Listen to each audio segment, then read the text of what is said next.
Assalamualaikum warahmatullahi wabarakatuh. Salam dan bahagia Bapak Ibu Guru Penggerak. Perkenalkan, saya Asia, calon guru penggerak Angkatan 11 Kabupaten Pidijaya.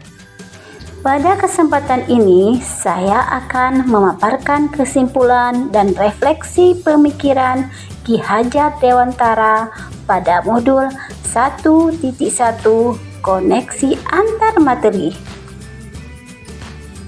Pendidikan dan pengajaran tidaklah sama. Pengajaran merupakan bagian dari pendidikan. Menurut Ki Hajar Dewantara, pengajaran adalah proses pendidikan dalam memberi ilmu untuk kecakapan hidup anak secara lahir dan batin.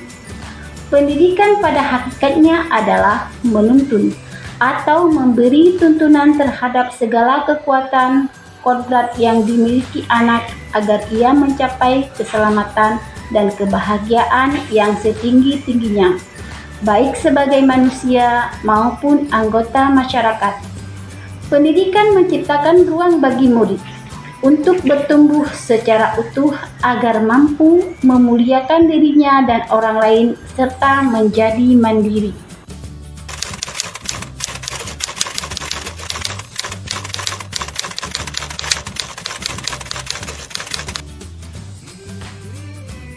Sebelum mempelajari modul 1.1 tentang pemikiran Ki Hajar Dewantara, pembelajaran saya lakukan hanya sebatas transfer materi pembelajaran saja. Saya menganggap bahwa ketuntasan dalam penyampaian materi lebih penting daripada memahami karakteristik peserta didik. Biasanya, saya hanya melihat nilai peserta didik daripada aspek kognitif saja. Misalnya, seperti pada saat mereka mengerjakan tugas atau ulangan harian.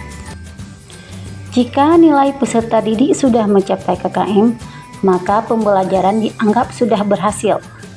Selain itu, saya juga beranggapan bahwa peserta didik hanya sebagai objek pembelajaran saja, sehingga pembelajaran berpusat pada guru.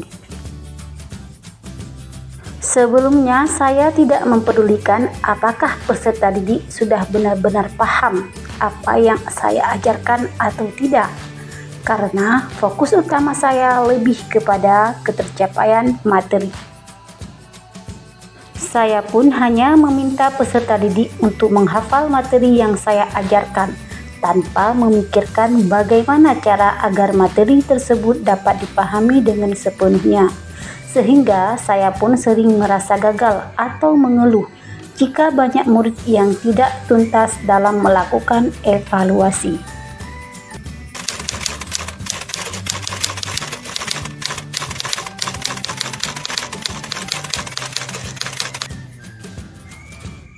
Namun, setelah saya mempelajari modul 1.1 tentang pemikiran Ki Hajar Dewantara, saya menyadari bahwa apa yang saya pikirkan dan saya lakukan selama ini tidaklah tepat. Seharusnya saya melakukan proses pembelajaran secara menyeluruh, bukan hanya aspek kognitif saja, namun juga afektif, psikomotor, spiritual, sosial, dan aspek budaya. Peserta didik bukan sebagai objek pembelajaran, melainkan sebagai subjek pembelajaran. Artinya, murid mempunyai kebebasan berekspresi, bebas mengemukakan pendapat, dan bebas berkreasi sesuai dengan model pembelajaran dan media yang tepat. Guru seharusnya bertindak sebagai fasilitator dalam proses pembelajaran.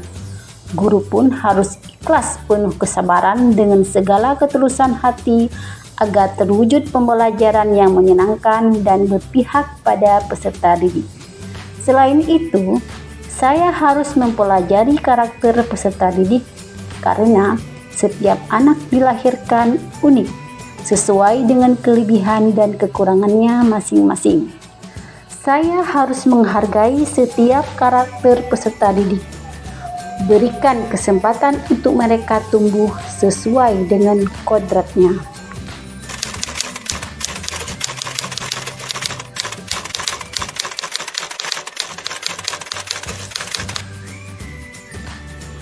yang dapat segera saya terapkan dalam pembelajaran di kelas antara lain merancang pembelajaran yang interaktif dan menyenangkan dengan melibatkan peserta didik sesuai dengan metode student center.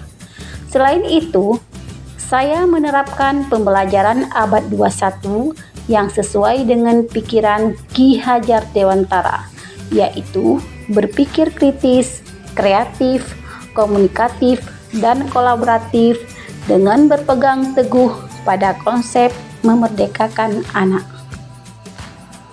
Pembelajaran tidak lagi menuntut, tetapi menuntun, karena tugas guru adalah memberi tuntunan atau arahan yang baik kepada murid.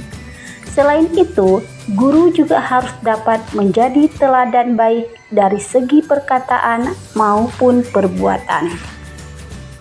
Dan yang terakhir adalah, saya harus mengenali karakter dan latar belakang murid dengan menjalin komunikasi yang baik. Semoga video ini menginspirasi bagi Bapak Ibu pejuang pendidikan. Salam dan bahagia Bapak Ibu guru penggerak. Wassalamualaikum warahmatullahi wabarakatuh.